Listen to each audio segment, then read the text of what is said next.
Fillimisht në rast se kthehemi në retrospektiv 11 vite më përpara dhe mbase edhe para kësaj kohe, presioni dhe kërkesat e bashkisë ndërkombëtare të aleatëve në drejtim të Kosovës kanë qenë jashtëzakonisht të mëdha dhe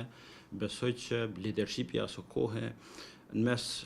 alternativave është përpjekur dhe ka zgjedh alternativën që është besuar që do të jetë më pak e dëmshme për Kosovën si shtet. Megjithatë, ecuria e punës së kësaj gjykate, madje edhe para fillimit të punës së saj gjatë gjithë ecurisë së deri tashme, ka dëshmuar që kjo gjykatë nuk ka të bëjë absolutisht asgjë me drejtsinë, ka shkelur parimet dhe rregullat bazë të drejtësisë, kemi një proces të stërgjatur, kemi një proces i cili bazohet në prova dhe dëshmi të mbledhura nga një shtet që ka ushtruar gjenocid dhe dhunë dhe spastrim etnik, dhe gjitha këto e bëjnë që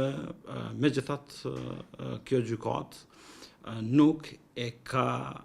dëshmuar mbështetjen që i ka dhënë institucionet e Kosovës dhe ka dëshmuar që është gjykatë dhe një proces jashtëzakonisht i padrejtë së paku deri tash. Vlerësoj që në mes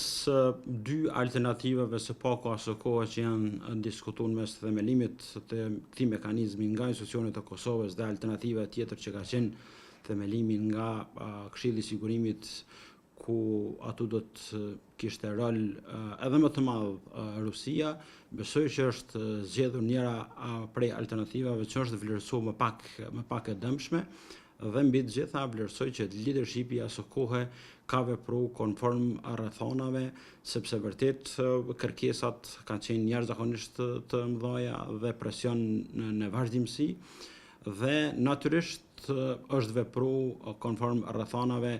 dhe në bashkëveprim me partnerët ndërkombëtar, me theks veçantë me Shtetet e Bashkuara të Amerikës. Mirëpo, ecuria e punës së kësaj gjykate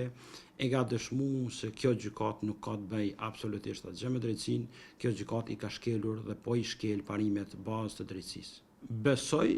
që fundi i epilogut, me theks veçantë ai që ndërlidhet me katërshën e UÇK-s, duhet me qenë pafajësia atyre. Prokuroria nuk ka arrit me i argumentu tezat e akuzës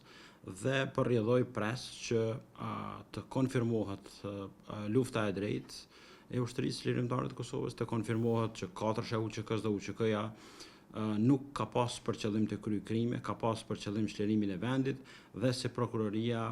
nuk ka arrit me argumentu tezat e saj të akuzës për sa i përket edhe ndërmarrjes së përbashkët kriminale, ekzistimit të hierarkisë komanduese, ekzistimit të një strukture të mirëfillt, si dhe qëllimit në vetvete për të kryer krime. Prandaj, çdo vendim tjetër përveç pafajësisë së katërshës së UÇK-s në bindjen time është i pabazuar në prova kredibile dhe i pabazuar në ligj.